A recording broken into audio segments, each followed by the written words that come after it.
And when I say, Jared, enough's enough. All right. Oh, we're recording. Sorry about that. Get the fucking shit out of me. I was like not ready for it to be as loud as it was. Firstly, nearly blew my speakers. Secondly, scared the shit out of me.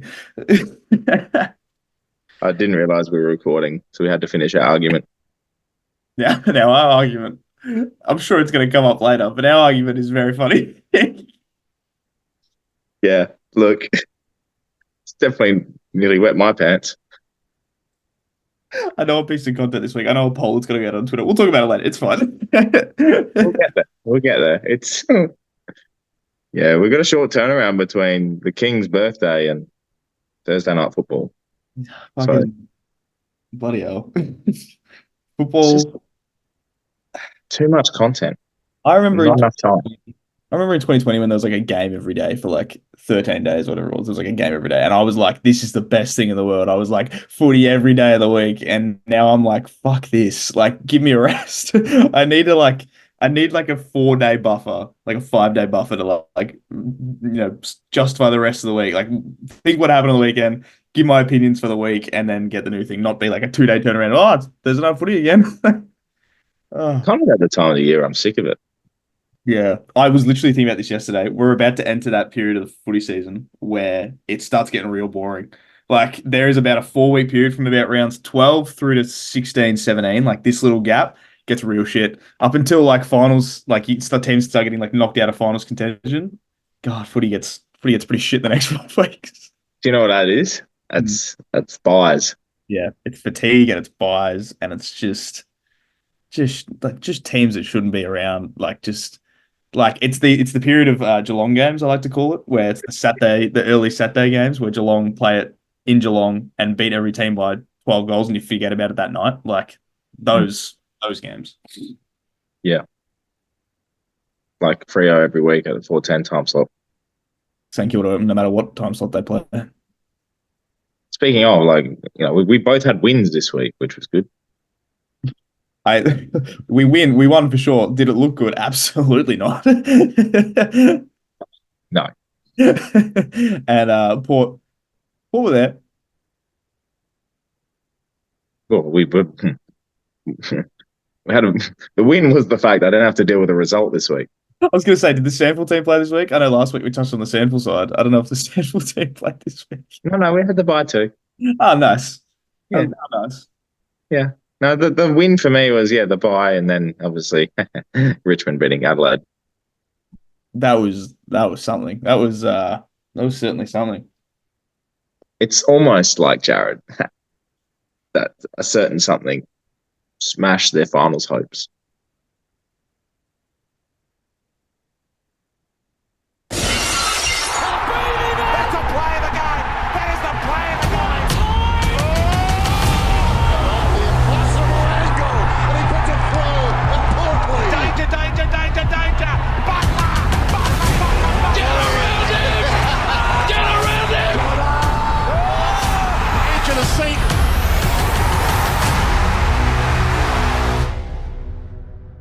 I was trying to catch him off guard. I was trying to just do like a captain a fly. It was such a fast twitch motion. Boy, you hit a seizure alive on TV. uh, Righto, Jared. It's episode 49. I've got it written down this week, so we're into it. One away from 50, half century. We can raise the bat next week. But how are you? Good. I was just trying to see if I had a bat in my room to raise for next You week. don't raise it at 49. No, I'm just saying I'm preparing for next week. No, I'm good.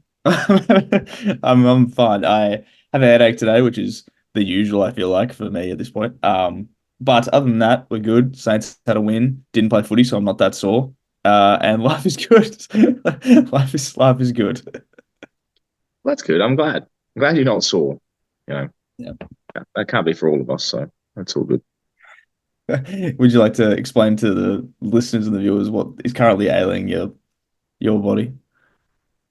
I don't think I really care. I think they care enough. Basically, he's got an ankle the size of a cricket ball. It's fucking huge, man. Like every time I get up, it's like I have three heel bones. They got one Yeah. on each side, but then there's just another egg thing just sitting there, just like, hey, Ant, guess what? I'm gonna cause you grief today. Awful. Just terrible. Footy is a absolute horrible thing sometimes. I got the notepad out the other night, and I was like, I might start writing my retirement speech. Sad enough. Footy's over. I've gotten. Do you want to hear some of it? Yeah. Been good. That's all I got so far. She's really on the notepad out. Really worked hard. I wrote it in capitals too, just so I knew when to start. Look when you do a big fancy letter at the start of a the start of a thing, at the start of a book. I put a little signature at the bottom. Oh my god. Yeah. No, I'm going to write a book too, actually. A little post footy career. Memoir. Yeah, little memoir about just how you've gone and the injuries and Two-time runner-up. the Best sessions. centre. One-time premiership player. Golden Fist. Um, that's all I've got so far. Hey, career's not over. No, it's just the accolades so far. So it says been. So the title's been good. Been good, and then that's what's happening after that, the accolades. But enough about me, because it's not always about me. Just before we get into it, we were doing the push-up challenge for Yeah, Push Better Foundation. Um, we're currently 6 days in. something I along think we those. had a rest day. It was That'll be very something good. the rest day. Yeah. Um, but it's nice. So, how are you tracking with your push-ups? Good. I'm a day behind, I think, but I caught up on my rest day. I was unfortunately sick for parts of last week, which was so fun, and continues to this day. But no, I think I'm a day behind, but we're getting there very, very slowly. And I'm feeling buff. Not really, but I'm doing lots of push-ups. My arms are very sore. You know what's come in handy is the old wall push-ups, Oh yeah, they're a little bit better. It's a nice change of pace. especially in the shower. Like, oh, I forgot to do some today. A And then you come out and it's like, oh, bit of a pump. little bit of something going on. You walk out the shower, you look in the mirror, you're like, oh, nice. That's a good one. Then I realize it's just the backdrop and I'm actually really tiny. So I walk out of my shower, it's like a funhouse mirror, and I'm like, damn, look at fuck. That shit sucks. oh, that's very funny. But no, it's been fun. Yeah, Hoping to be, yeah, physically feeling better and mentally feeling better too, because that's what it's all about. 100%. We have a link in our socials that we posted last week. We can give it a retweet each week pretty much to get it going. But obviously, make sure if you can't donate, just do a couple push-ups here and there, or just spread the word. Do whatever you need to do, because I know obviously not everyone can donate. Money right now is a tough thing, but it's not what it's all about. It's all about spreading awareness more than anything else. So make sure you're doing what you can. And if you can donate, do. Why not? That's about as serious as we'll get. Yeah, I was going to say, now it goes just full from here. So there's A some good little bit of topics footy today. talk. A little bit of footy talk. After that, cut it. Just quickly before we get into our main topics, a couple of things I wanted to mention, and this will segue really well. Just a couple of things I noticed along because I watched a fair bit of footy over the weekend. Commentary fuck ups have sort of become a thing, obviously, because thanks to Kelly Underwood's great nature and her commentary skills, you know, I can't even put a straight face on that. I'm so sorry. A couple of things, getting names wrong. Like I'm pretty sure she got Chol and Jath wrong on the weekend. BT got a couple of players wrong over the weekend too. Even last night, and then even today in the King's birthday game, got Kruger and Frampton mixed up, which is just really stupid. So like, I don't know, it becomes a little pet hate of mine. And I feel like we have pet hates now. Yes. We've always had them, but we never really voiced them. But now we're just becoming nagging pricks, really. Yeah, no, absolutely. I have a very similar one to that I actually wrote down as well because I'm like, this is a thing that I realized. But I think part of the reason why people are getting these things wrong, why commentators seem to be getting worse, is I am really, really, like really sick of TV stations not sending their people to the ground because I know they do it at a studio. I know for a fact that they did not go to the Hawks WS game and commentate that game. They weren't there. I know it. They were Yeah. in this cushy little studio in Melbourne, all rugged up and warm, and that's why they stuff up so much because they're watching basically the same broadcast as everybody else is. So that's why whenever there's like a close to a goal that like just misses the post, they're always like it's a goal because you can't tell because you get one angle, and it's the AFL. There's so much money in the AFL. Like there's so much money. Like Fox Woody get so much. Please just send. Please send a team. Like I'm so. Oh, it's so annoying. It's so annoying more than anything in the world that they don't send their players. So don't send their talent to go and commentate there. Do you think, well, in that case, then, has Kelly Underwood ever used her frequent 5 points? Please, like I beg you, Kelly, even if it's just you, like just you go. Everybody else stay in the studio. Just you go there and just get a bit more of a feel for it, please. I always thought stations and media companies and stuff like that would, send their work experience kid to places like, you like do the dirty work. But yeah, completely agree, And the other thing as well with broadcast that we're on it as well, by the way, it doesn't help that when they're doing, a work from home, big commentary basis in the war room at Fox Footy, it doesn't help the cameramen are so far out that you're not only looking at Launceston, you're looking at bloody Bellarive down the road in Hobart. Like, what the fuck? You know what I think they did, right? So they skipped out for the rest of the weekend on the commentary teams going and the cameramen, right? And they put all their money into the Sunday 3:20 slot, right? Because in that Sydney Geelong game, don't know how much of it you saw, the amount of wide panning shots they did of the SCG in Sydney, I was like, is this where all the money is going? You're just doing just consistent wide shots of Sydney. And I'm like, all right, cool. But like, let's chill out a little bit. Like, put any of the money anywhere else. Really annoying. Commentary teams this week have pissed me off, which is like my next thing. But yeah. It's like, I did hear as well, like Hawks GWS game, that a lot of people got delayed with flights and stuff. Shane Mumford was one of them. Even the Triple M team, they sent them down there and they got delayed. See, so maybe a little thing back into Fox Footy's brain is the fact they didn't get delayed, but also probably would have been better off being delayed, to be honest. Just what's the point? I could watch that first time without any commentary. Doesn't matter. The thing that is really annoying me about commentators, and it's not even like a recent thing. It's a wide thing that's happened forever, and it's happened for as long as I've been watching footy. Right? I hate more than anything when players like not just when like they say the wrong last name, when they get the last name wrong, right? But in the ways that you don't want it to. Jai Menzies, right? Everybody knows like Jai Menzies, Essendon footballer, right? I am sick of hearing Jai Menzies, Mac Andrew. I'm sick of hearing Mac Andrews. Jack Steven, when he used to play for us, Jack Stevens. Every fucking week was Jack Stevens. And it's not just like the S's at the end of names. Sam Menegola used to get Menengola all the time. I'm like, Yeah. there is not another N. Like, there is not another N. There is one N. That's it. Stop calling him Menengola. It annoys me. And it's because like it's written in front of you. It's right there. You're pulling letters out of nowhere. Like it's just, oh, it's so annoying. The other one as well is like you say last name's the first name, and my best example is Bubba Child. Yep.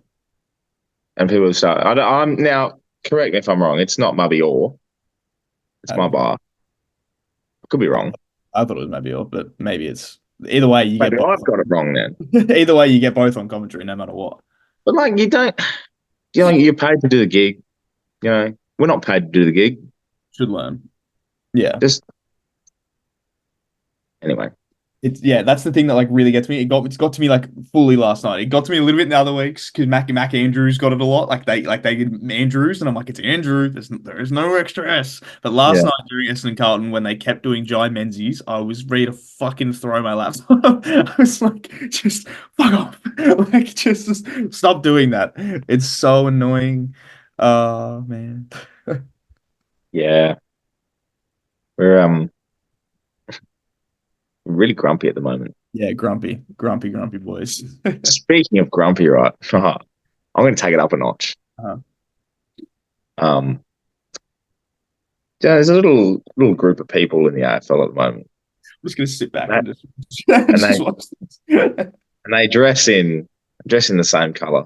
Sometimes they change color, and I'm not talking players. You know, they have the home and away strip. Sometimes they wear green, sometimes they wear blue, the odd orange. Back in the day, used to wear white, yellow, and every single color that they wear. That's the only bit of consistency they fucking have, right? Because I sit here now, and every week there's a different interpretation. Don't. I'm being serious. Stop. No, There's a keep up. different interpretation of what a rule is. Now, just the other week, they brought in a rule where it was holding the ball, right? And I was like, okay, cool. And it worked the first time. Port Carlton, unreal umpiring. Everything else was pretty good too. It was one of the better umpired games throughout the year. Right. The rest of the week, so and so. We jump into the week after, and we've gone back 2 rounds again. I've seen players do the exact same thing that Kerno would have done in the example, not paid holding the ball. I've seen players probably NFL throw the ball out of a pack. I've seen blokes push so far into a contest and not get paid. The funny thing was during West Coast and North Melbourne, I got some validation. Last week on the episode, I mentioned that pushing the back is not a rule that's been applied as well or hasn't been adjusted or adjudicated in the right way that it should be. And Jared Healy must have been watching our show last week because he's come out and gone, the umpires are really cracking down on pushing the back this week. And I was like, cool, validation. 2 contests later, I can't remember the West Coast player that was pushing the back, but he was sent so far down after being pushed. He ended up at the Dockers in Freo, right? It was that bad that they didn't pay it. I watched the game today. There's pushing the backs. There's holding the ball's not paid.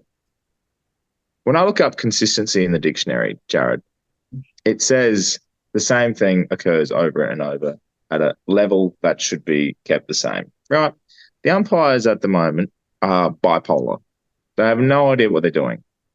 And the worst part about it is, and I tweeted this, they have their own interpretation to the rules that are given to them. They are doing their own thing. Now, stop blaming the players and stuff for not knowing what the fuck's going on. Us as fans don't know what the fuck's going on.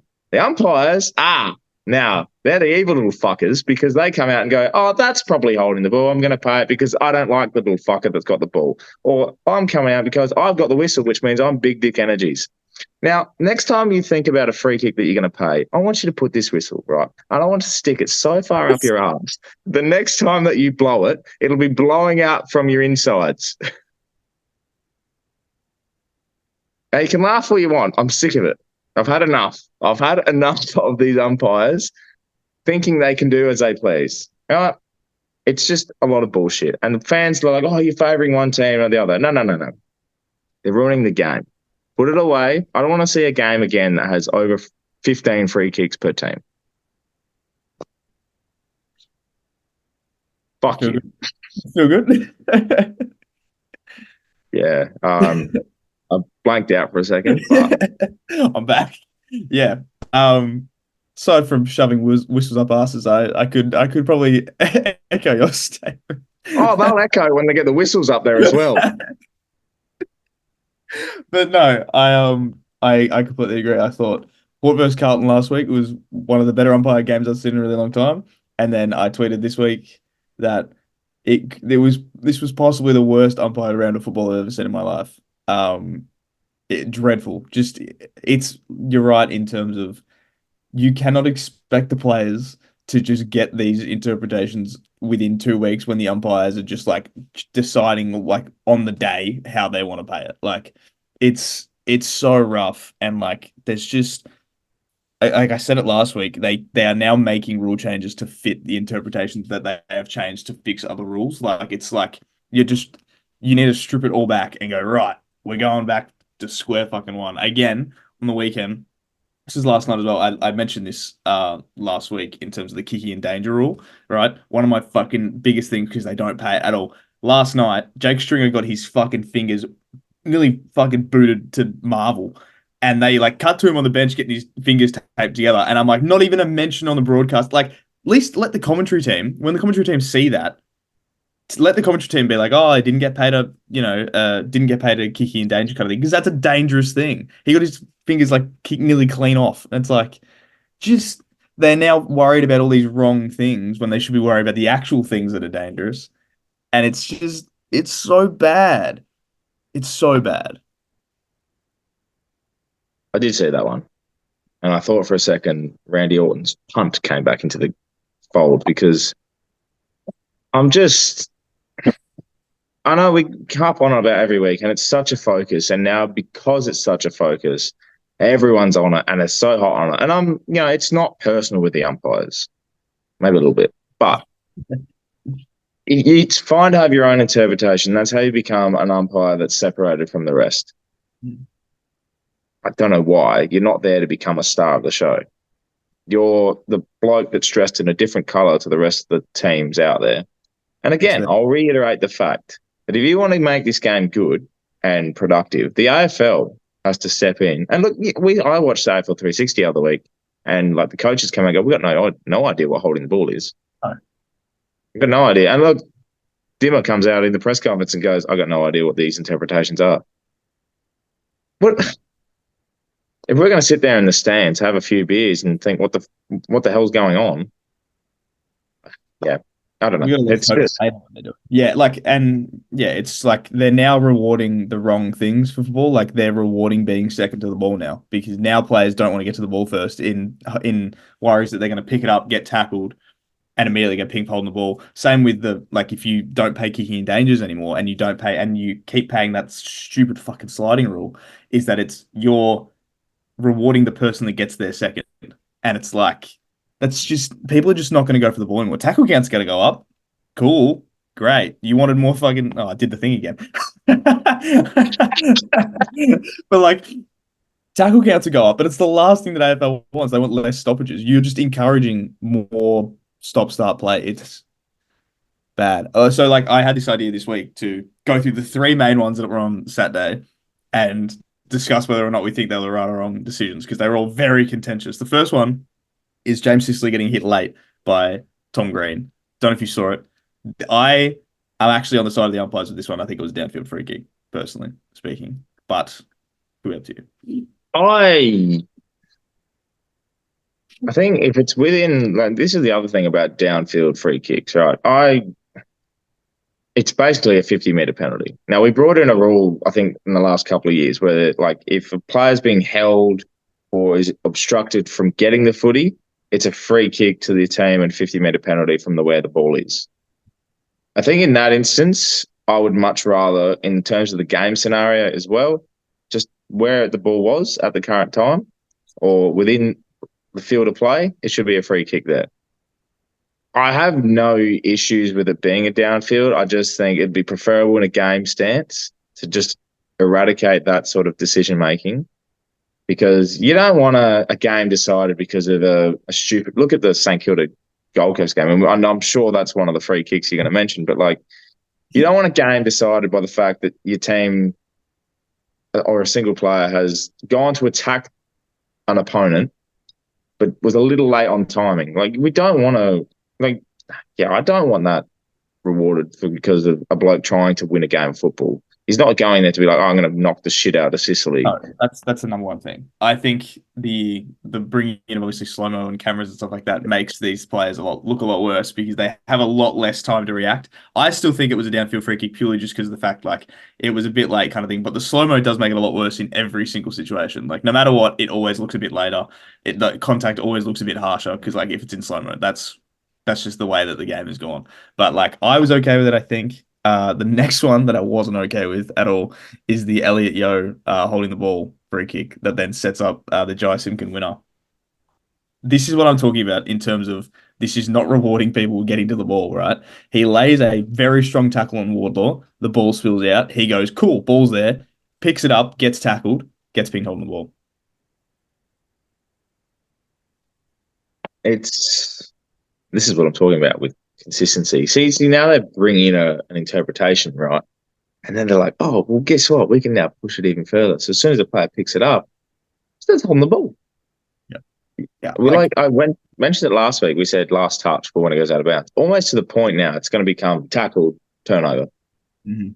It's And if you just, do that, that's it. I'm yeah. done with this game. Oh, I know. It's annoying. Like that one annoys me the most as well, is because the tackle that happens before it, Yo on Wardlaw. You could have paid that holding the ball, and that would have probably been a more realistic holding the ball than the one before. Like it's it than the one after. Like it's that one's bad as well because it then sets up Simkin kicking the winner, and But this it's is the thing, and I know what your third one's going to be. And I shall say it after because it's a good summary. Actually, I'm pretty happy with it. okay. Well, yeah. So Saints Gold Coast obviously gets decided, or gets sealed by Max King putting Saints in front, being held by Mac Andrew. Now I am, as you can tell, the most diehard. I'm a diehard Saints fan. That's what I'm known for. But I look at that. You know what I also am? Not just a Saints fan. I'm also a defender. I'm a defender at heart. I've been a defender my entire life. Right. I look at this and I'm like, if I got that free kick paid against me at that time to lose the game, I would be storming into the umpires' rooms after the game and kicking fucking everything. I would be like, what am I actually meant to do here? How am I meant to do any of my job if that is getting paid a free kick? This is the thing with that one, and I agree because defenders just don't get, we don't get appreciation with any sort of awards, and we just get everything paid against us because it's ridiculous. This stupid game. But like, what's he supposed to do? Like, it's corralling. It's trying to nullify the influence of the contest, and the fact that it's paid away from the footy. Is it like if that's in contest, right, and you're going to impact his jump at the footy? Okay, I'm paying it. Same thing sort of happened with the Mackays, but like if that's away from the footy, no. And this is a similar thing to when Freo played Collingwood, and I think JMS got a free kick given away because he pushed a Collingwood player over. Unless it's forceful enough to pay a free kick, let it go, man. Don't have an impact on the game when something is not even in the contest. The game is at the contest.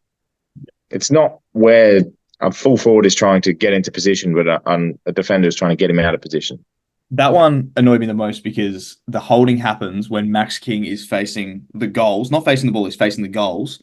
And like, he's literally, yeah, like also pushing him back, also putting hands on him kind of thing. Maybe like they like, it's just like they try to push him back as much as like possible. And it's not even it's not even like Andrew tries to like wrap his arm around him. He just kind of gets hit and his arm does that.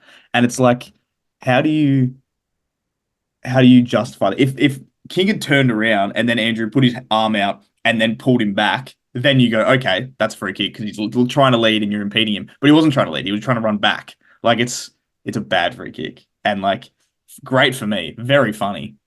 Go St Kilda, but also like rough. Sorry, Mac. Like sorry that happened to you. It's and like the free kicks, right?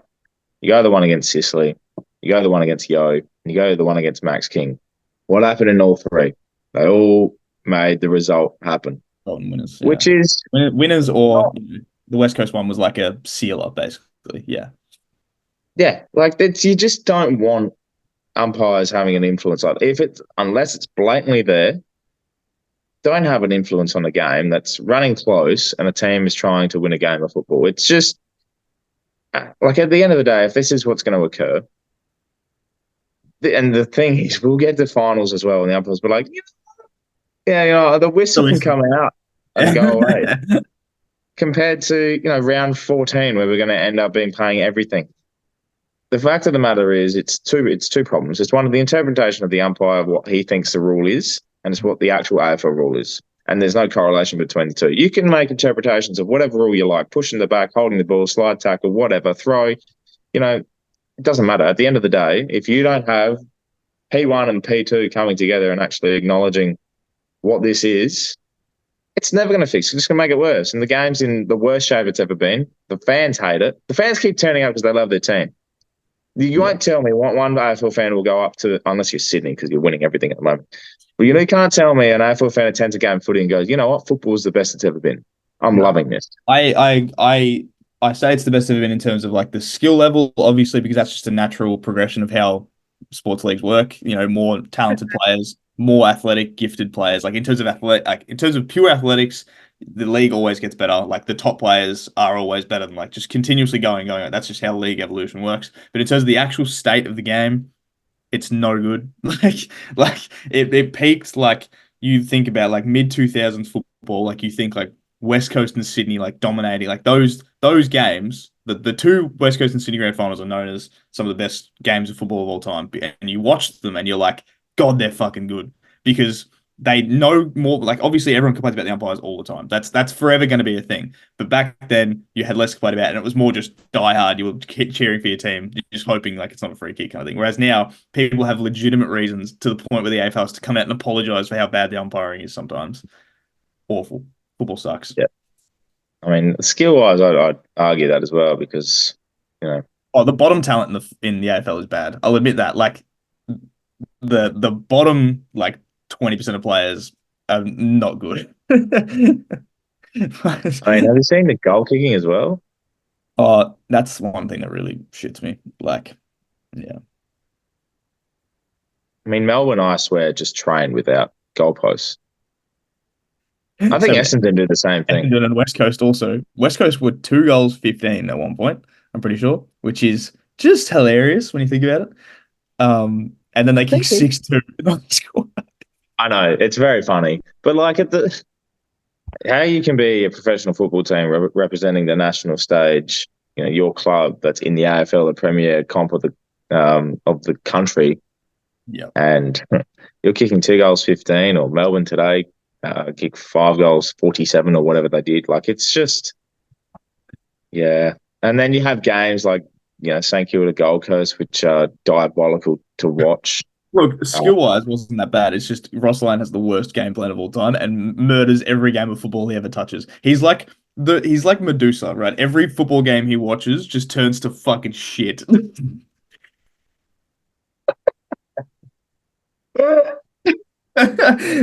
That might be my favorite quote I think I've ever said on this podcast.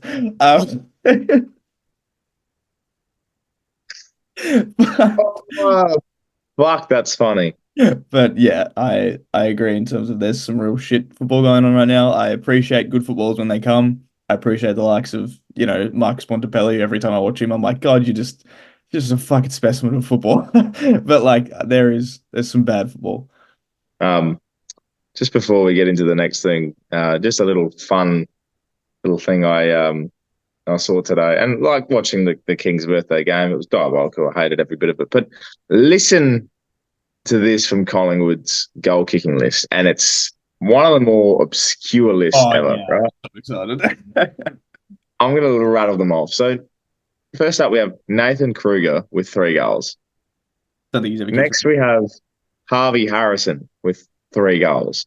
We next have Will Hoskin Elliott with 2 goals. We next have after that Lockie Schultz with a goal, Finlay McRae with a goal, Pat Lipinski with a goal, Billy Frampton with a goal, Nick Dacos with a goal, and Darcy Cameron with a goal. One of the great goals too, Darcy Cameron. I'll never think a better one. That is the funniest goal kicking list ever. It's also really scary because if Collingwood are like murdering teams like they did today, and those are the guys kicking goals, uh-oh, that's a little bit scary, actually. Don't like that very much. Just when I was making my multi today, I was just thinking who's going to be a Collingwood goal kicker, and the one that comes up the most is Bobby Hill, and he didn't fucking kick one. Doesn't kick one. If you'd have put, I would love to have known the odds if you'd have put Kruger for 3 at the start of today's game. Oh, suspended. Anytime would have been maybe a chance because he's like a big key forward, like big, key forward ruck. Like, he'll go forward, like maybe he'll kick one. Anytime would have been like $1.80, maybe. 2 would have been dramatic. 3 would have been fucking like new life worthy if you'd have put $10 on it. You You could know, run off to the fucking Seychelles with that kind of money. when I was watching him roll around today, I was just like, it was like watching AFL 2006, and he is the NPC bottom of the list looking operator, where You draft him after a couple of years of doing career mode, and he comes in and becomes a centre half forward type operator. But you don't really know who he is, and he literally looks like on the screen how he would look in the game. Like Block. he's just Genuine block. Yeah. just a curvy looking block, little head, big enough, buff. Just one of the more obscure footballers I've seen. And you know what? Love his work. That'll be a trivia question in a couple of years. Who were the two players that kicked 3 goals in Collingwood's win over Melbourne on the King's birthday clash in 2024? That's like Saturday, and when Hawthorn bet GWS by a goal, Xavier O'Halloran's kicking 5. Like it's just some real obscure operators running around at the moment. That's what I'm talking about. This is a bizarre section of football. Like this part of the year is where shit gets real weird. Some weird goal kickers pop up. This is where teams start just playing really weird draftees and like rookies that like won't get a game. I guarantee you Colton Thelstrop gets a game in the next like 3 weeks. I know he's gonna play. I know the D's are gonna pick him. Track will miss next week and they're gonna bring in Colton Thelstrop. If that happens, we're clipping this as it is, and I am fucking running with the hills. Bookmark it now at the time because I need to yes. If Track goes out and Colton Thelstrop comes in, I'm a fucking genius. But if that doesn't happen, I still think Thelstrop plays in the next like 4 weeks because Melbourne's season is just going to die and they're just going to be like, fuck it, let's just get everybody in there. All the new boys, just keep playing them. Can I ask you a question? How does it feel to get sort of, I know we're sitting halfway through the year at the moment, but does it feel good to sort of be validated for picking Melbourne to be shit this year? When everyone was like Melbourne, Melbourne for the minor premiership, Melbourne are going to be right. They'll bounce back this year, and now I'm like, few demons going on down there and there. hey, and then it's like Track too. Good luck to you. Have fun. He was in a bad way at the end. Don't know if you saw the footage of him on like the I saw. He was in a fucking shit way. He was not happy about it, and I don't think he's going to play it for a while. That wasn't after the hit. That was me seeing him get subbed, so for ruining my multi. Like sitting there just yeah. I tried to replicate what he was doing because I was just equally as in pain. But then I realized I didn't have a rolly chair or anyone to take me to the hospital, so I jumped on here instead. All right. One thing that did catch our eye on the weekend, it was the most anticipated battle since, I don't know, Iron Man and Thanos. Like it was, one of those things. It was, just odd. But it finally happened after 9 years. And then this Mackay brothers coming together. Now it's been, it's been run through the ringer of news and all that stuff and content. And we're going to do the same thing. But what I thought, and what we thought we'd do is we'd come up with a list of the top 5 brothers that we've loved to have seen in the game. Now, there's not necessarily going to be any criteria that they're the best ever. It's just what we've enjoyed. And I think some of them are going to be very good and some of them are going to be very funny. I've got a couple like actual good ones here, and then I've got a couple where I'm just like, this is just a bit of fun, isn't it? Oh, yeah, I've definitely just, rattled these off. So what we'll do is we'll go, there won't be particular orders unless you want to make them particular orders, but we'll go one for one yeah. And we'll see how it goes. So you kick us off. Okay, that's fine. Well, I'm going to start with the one that I actually tweeted this week, which is arguably my favorite thing in the entire world. And one of my favorite brother pairings ever is the absolutely dynamic pairing of Xavier and Raphael Clark, right? Now, anybody that knows anything about like 2008 St Kilda, right? 2007, I don't even know how long. Anyway, Xavier Clark, I'm not going to say he was a good footballer. I will say he was a serviceable, okay footballer. List clogger. Yeah, just a guy that was there, right? Yeah. However, Raphael Clark, right? Now, I have my own list in my head of players that Jenny hates, right? Jenny's my mum, for those that don't know. Over the span of me and her going to football games, there have been like specific players that she just fucking cannot stand. Currently, it's Dougal Howard, because why not? Oh, Yeah, just shock, right? Crazy. Jack Loney was in there for a really long time, purely because one day he gave away a free kick and did this temper tantrum stomp thing, and Mum thought it was the worst thing in the world, so hated him.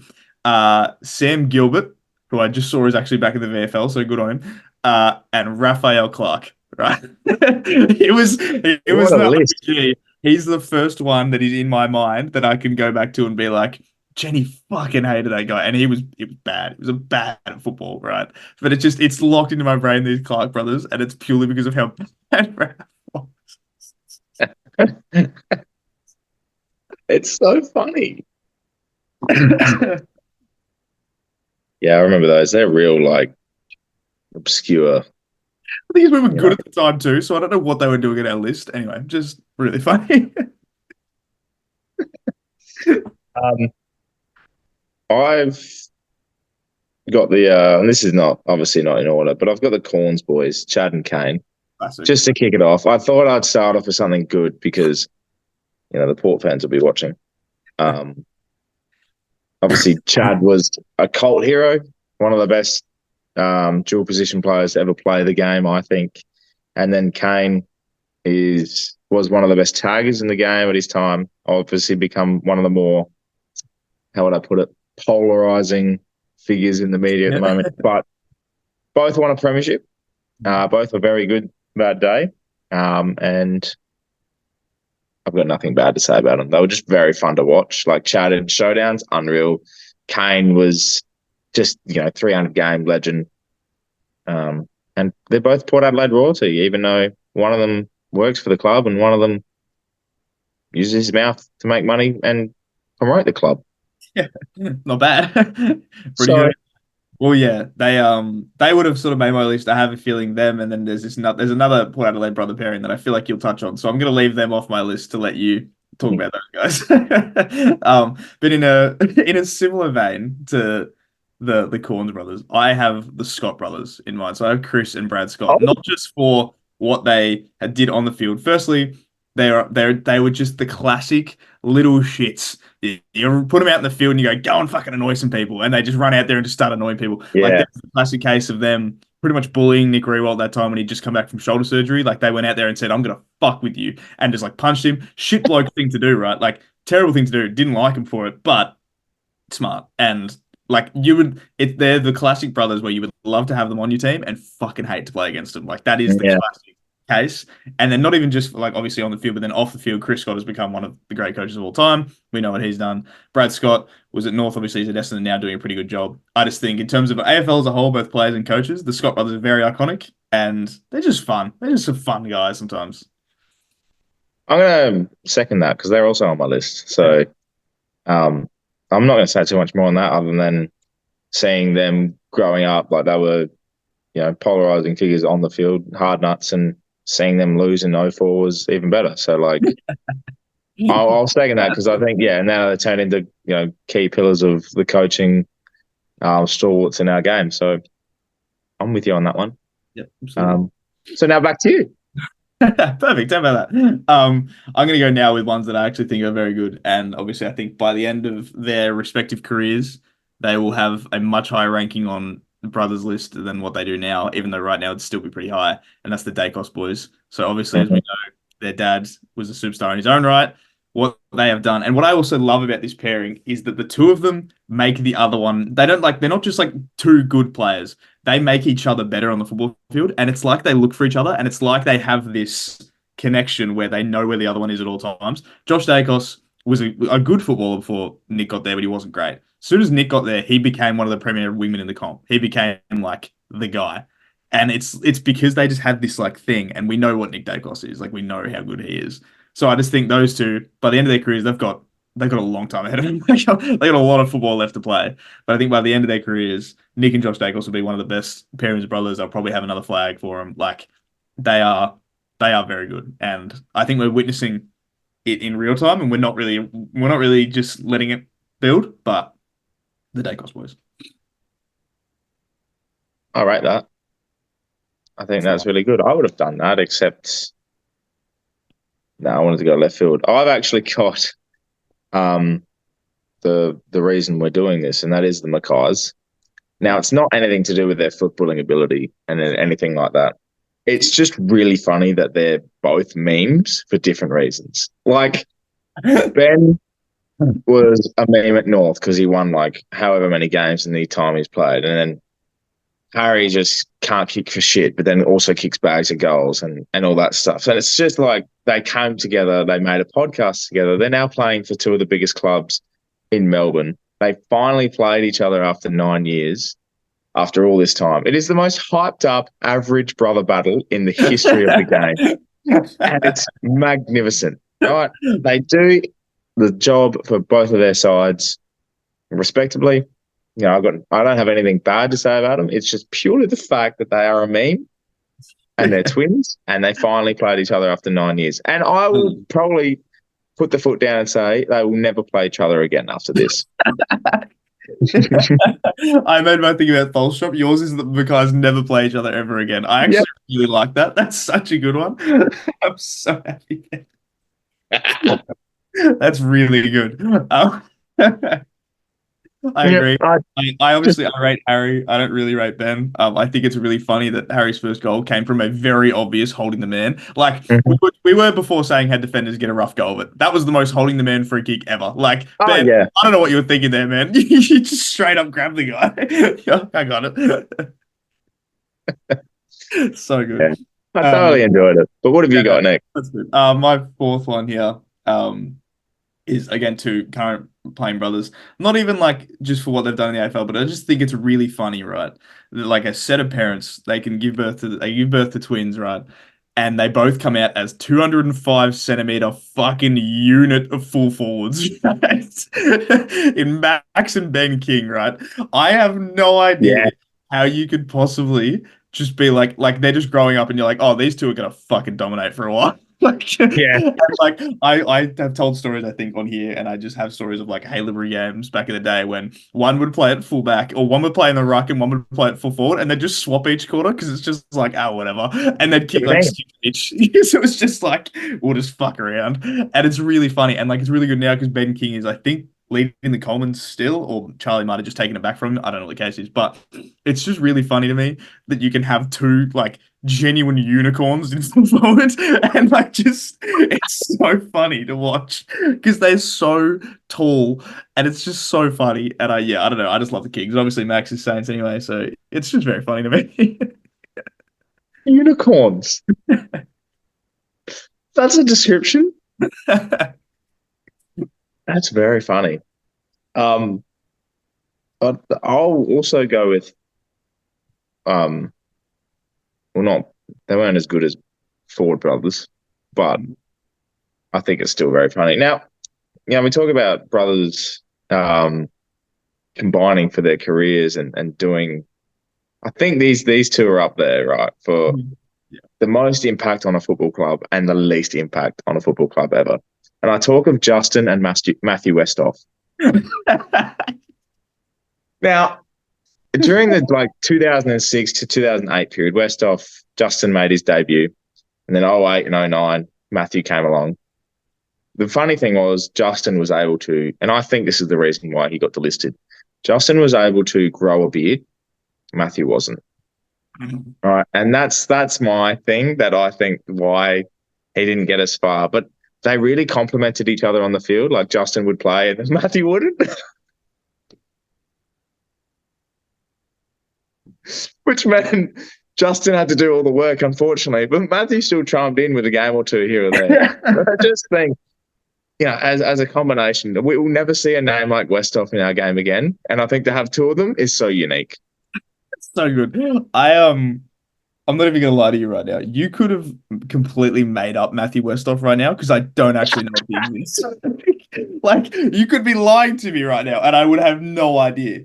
Like I might even get off this podcast and be like, "Does Matthew Westhoff actually exist?" and like look him up because I don't actually know.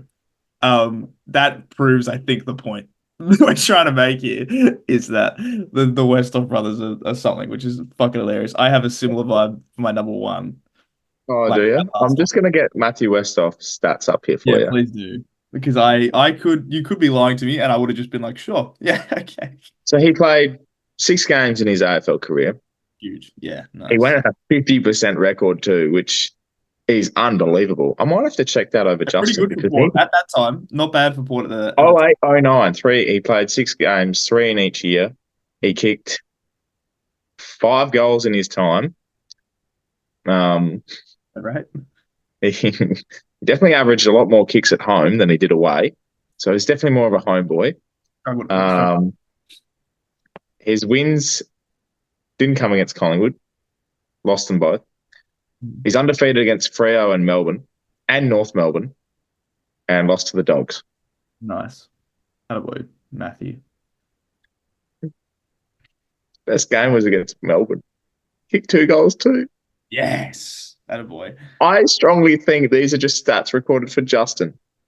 They've just gotten them confused.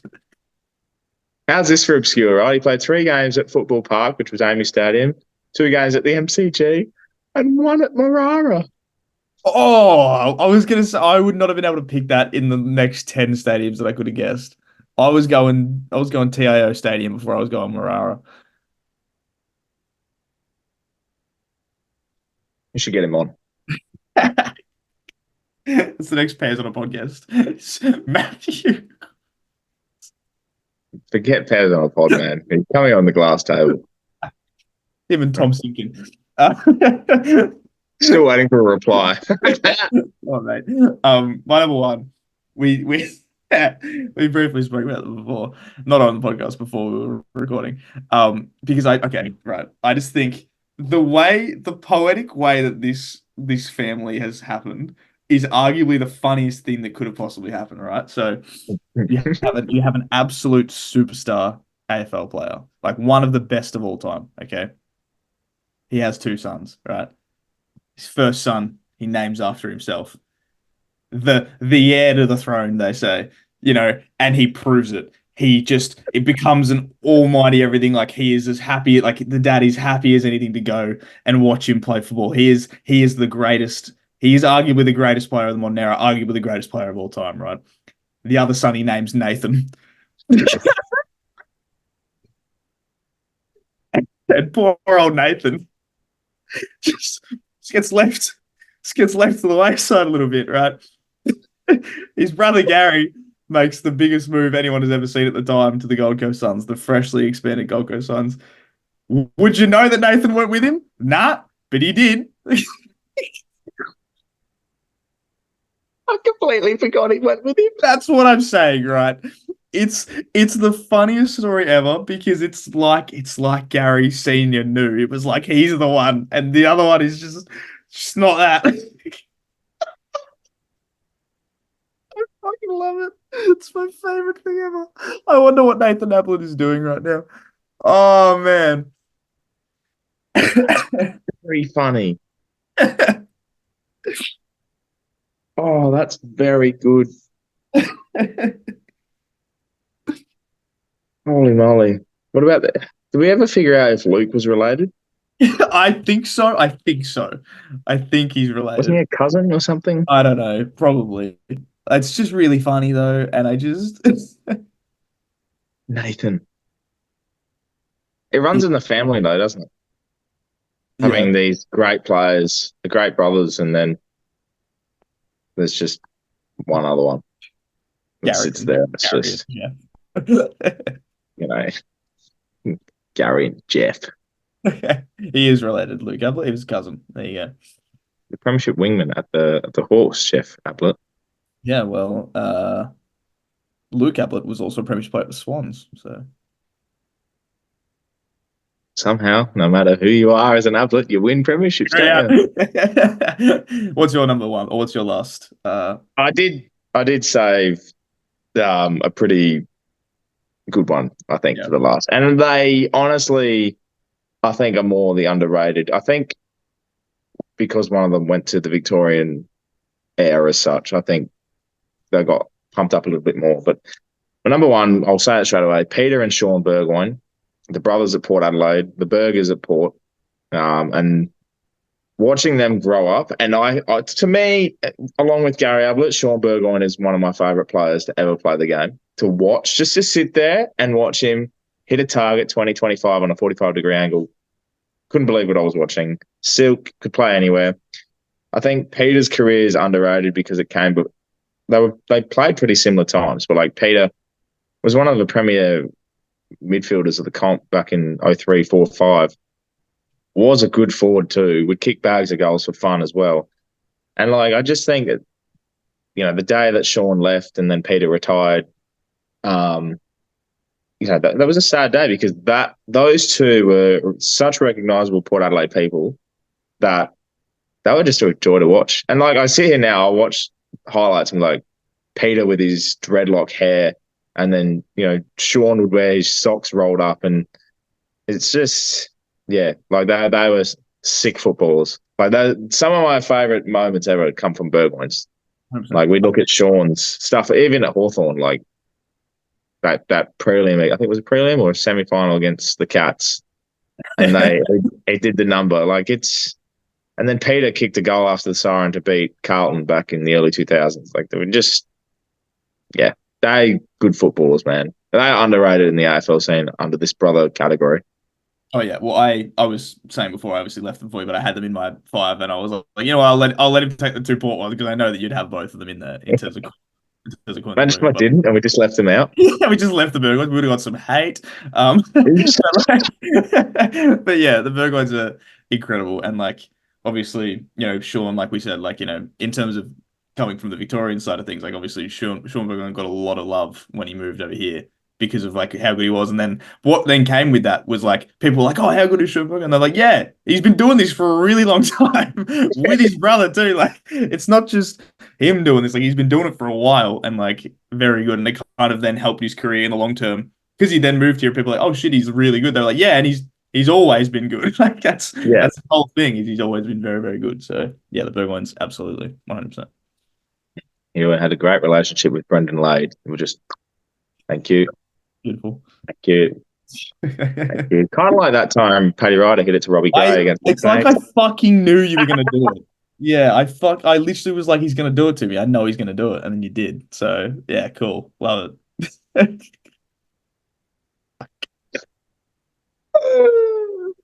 My timing is impeccable. Anyway, should we go to the question?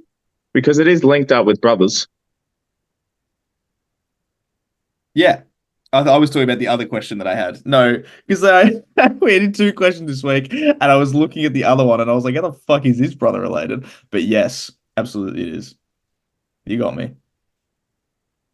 Honestly, we're having a performance review after this.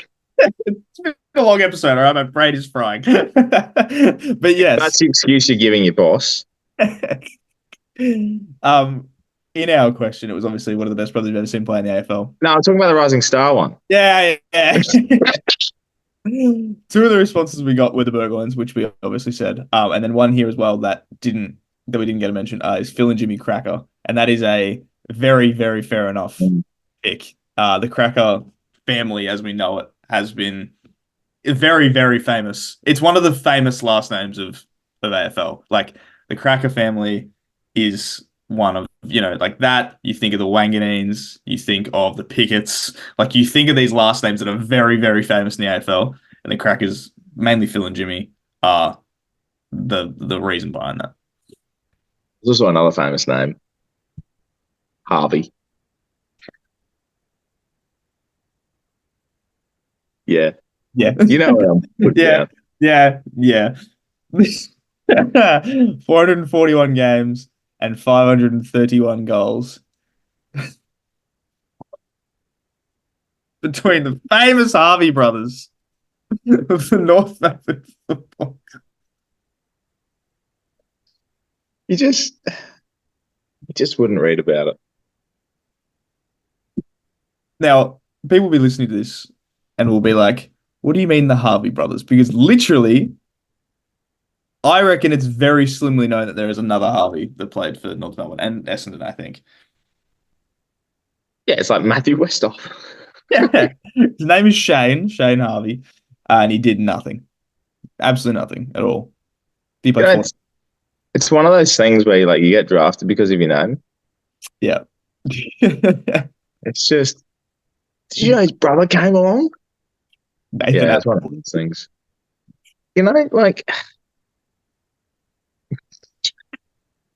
I saw that. Uh, very good gear. Oh, that's good. It's one of the better ones we could have found. I thought Rapid Zab Clark was funny, but that got me. I was like, yeah, absolutely, you've got me there.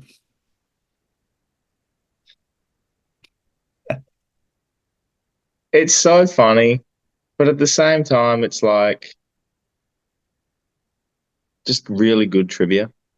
Yeah.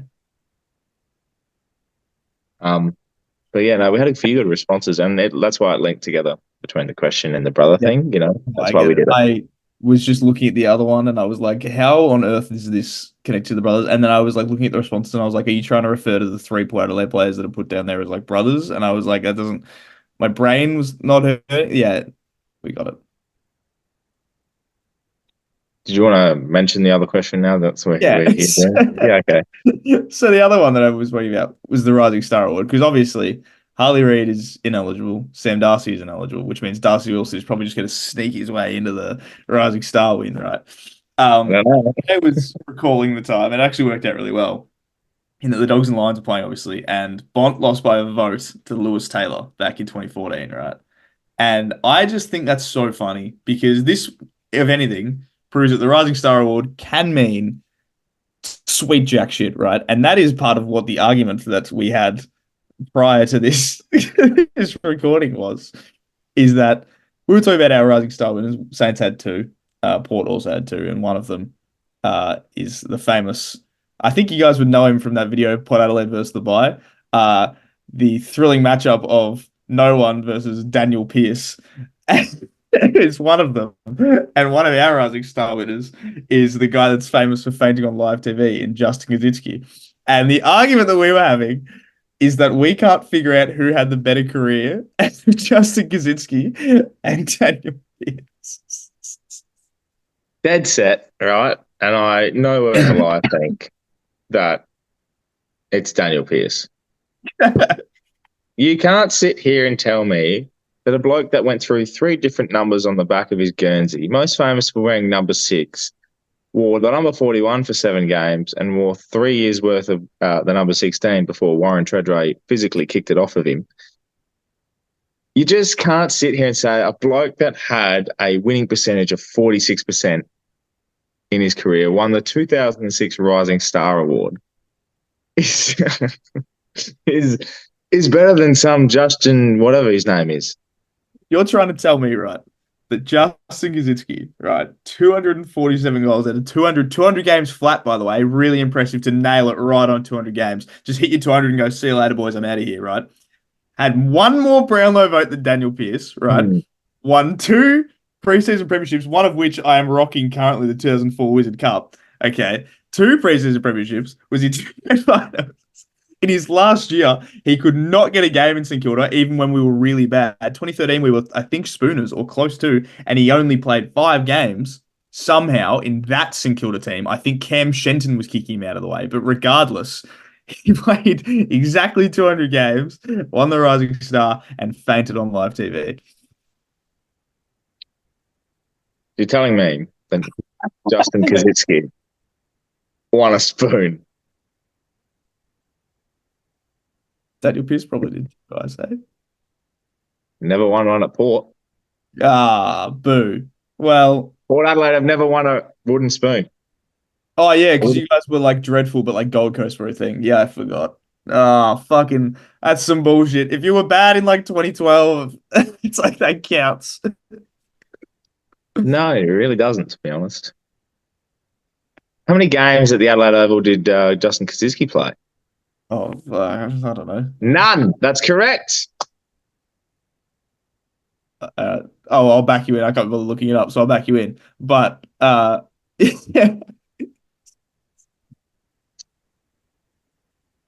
Was Kaczynski ever traded? No, that's probably a good thing. Is it though? We'll put up a poll this week on who. What a random 2 players, by the way, Justin Kaczynski and Daniel Pearce. We'll put up a poll this week on who had the better career. We'll see what happens. So it's very funny. Daniel Pearce. But anyway, that's fine. Whatever. Do as you please. The only like the answer thing that I want to actually probably mention that we actually had to the question is that Renee put Connor Rosie and Zach Butters in the same one. And I'm like, does she think that Could have been level. yeah, but Pretty disgusted she left out Xavier Dersma. I was gonna say you had to put Dersma at that point. Like you had Hal to. Pepper, on the other hand, had a fantastic first year. Hmm, Also think Ollie Wines was a good shout. that's fair. Um, but then again, as you said, rising stars don't prove everything unless you're Daniel Pearce. We also had Patrick Cripps in there too, just letting you know. Yeah. That's fun. We don't care about what people say. We're more about what we think. And you know what, Jared, when you think about what you want to think about, it really gets you going. So I think we had a good episode. I someone call it a I think I'm struggling to find the words. I don't know if you can help fill in the gaps for me. Tell you what, filling in the gaps is quite sexy. There it is. Stupid sexy JFL players. Don't know how I feel about that one, but we'll get straight into it. Stupid sexy time. I have a feeling this one will probably derail even more, and I think this episode has been quite funny already. But I don't know how we're going to top, mentioning the likes of Nathan Ablett and Matthew West. Oh my God, can we make a secondary brothers best 22? Oh yes, we're doing Yes. we're doing a secondary, but the other brothers, the other brothers stupid sexy list. The other brothers 23. Fuck, to be a lot of spots fighting for the sub. I was gonna say, geez, that's a lot of bench players. But yeah, stupid sexy time, Jared. What I'm going to do is change it up this week, and I think your answer is going to be quite funny, but mine's, I think, sentimental. And I'm going to take stupid sexy down sentimental street this week because I'm a sentimental person, and things do pull at the heartstrings. And I think seeing people achieve something is stupid sexy. And for once, I'm not talking about a face. I'm not talking about some huge arms, and I'm not talking about winning a Grand Prix. I'm talking about winning a game. And for the first time this year in 2024, North Melbourne won. They bet West Coast. They played unbelievably well. It was their grand final. A round of applause because it's one of those things where you just sit here and go, a team struggling, they become funny, right? They're a meme. They're a joke. They're everything under the sun, and they deserve it because they can't get the job done. But when your moment comes and you got to stand up and you have a captain like Jai Simpkin, who is probably number 18 on the list of captains, right? And that's not a backhand. It's just simply you play for North Melbourne. But at the same time, you stand up in a big moment, right? You kick a stupid, sexy match sealer to win the game. They go away from home to do this too. They don't do it in Hobart. They don't do it at Marvel. They do it in Perth. Against the West Coast outfit, they've won games this year.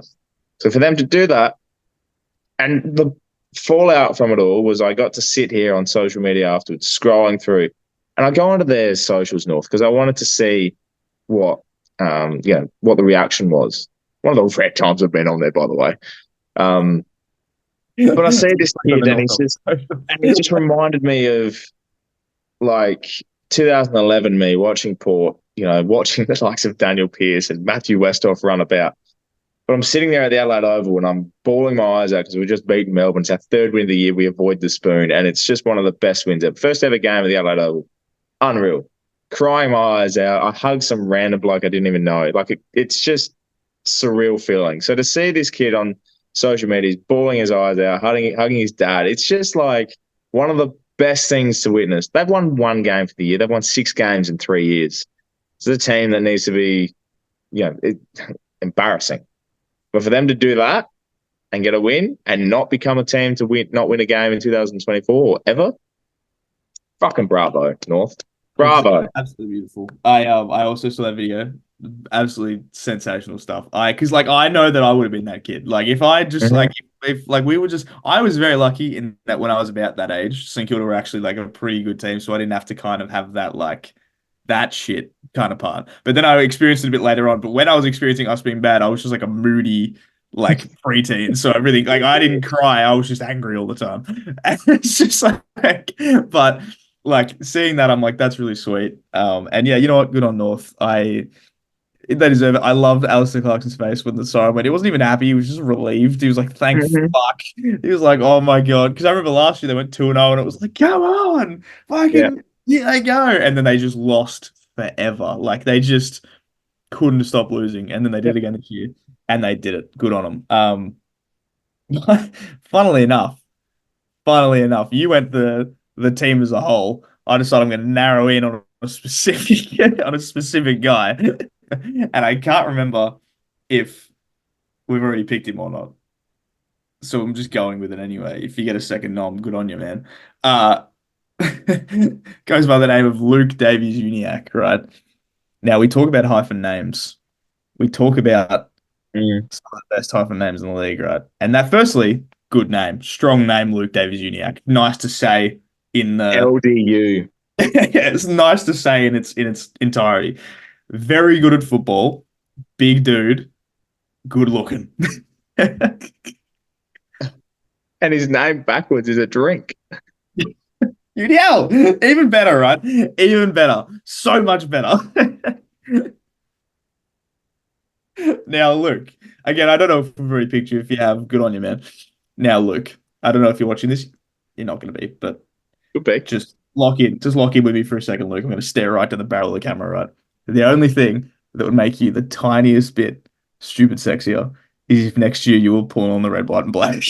Now, I'm sending you everything I have. I will. You can do whatever you want, man. Like I just need. I need LDU in the midfield, like so bad. A bit concerning that you would say do whatever you want to me.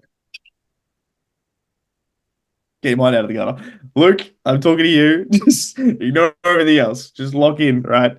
Please. I know you like just did a thing saying that you only want to play at North or whatever, but please, Luke, just play it secure next year. We've gone from wholesome sentimental to outright desperation. Pleading. We have needed a midfielder like Luke Davies Uniacke for the entire time that I've supported my club. Please, Luke Davies Uniacke, I need you as a midfielder. Thank you. Oh, that took a turn. I And we mean, fair said, play. I'm all for it. Love a big name trade, big strong name trade. Very oh, good. yeah. Um, but yeah, that's didn't realize we were starting to plead to people. I've decided to Right. use stupid sexy as a trade target area. The contract extension, 5 years, 800 grand, stupid sexy. Must be named stupid sexy once a year every year. Wonder if that will get Loki an extension. It's all up in the Now, Trav, down the barrel again. just going straight down the barrel that you can't do this year because you can't kick a goal. Just letting you know that it's all good and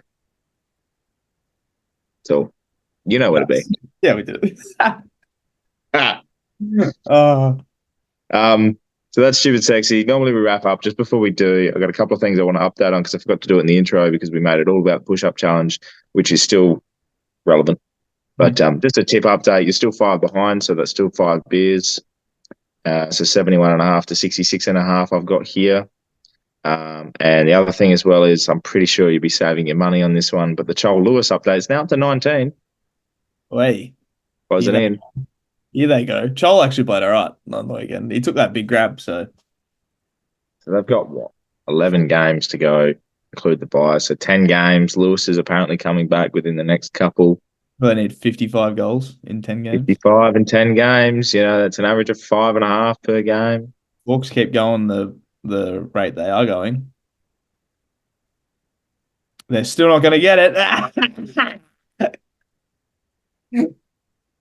See, LDU, this is what you'll be dealing with. This is And also in another update, every week the final showdown bet looks better and better in your favor. Because Adelaide seem to suck right now. I know. And we haven't even done anything. No, you don't even have to do anything about it. It's just happening. Life's good. What a way to end. What a positive way to end this one. It's thrown up a lot of things, and it's been quite long. And we probably didn't intend it to be long because we said during the week we're going like, yeah, 45. Halfway through Stupid Sexy, my mum's called out for dinner. Well, I got a text message too saying dinner's ready. Are you coming? So, on that note, we've probably got another few segments to go through. To be honest, Let's go through the round, shall we? it started on Thursday night where the Crows lost to Richmond. Well, I think the best way to end this one, as we've just said about our dinners, is we've done it before, but I say we just go. That means I've got to get my keys, drive. So maybe we could, I don't know.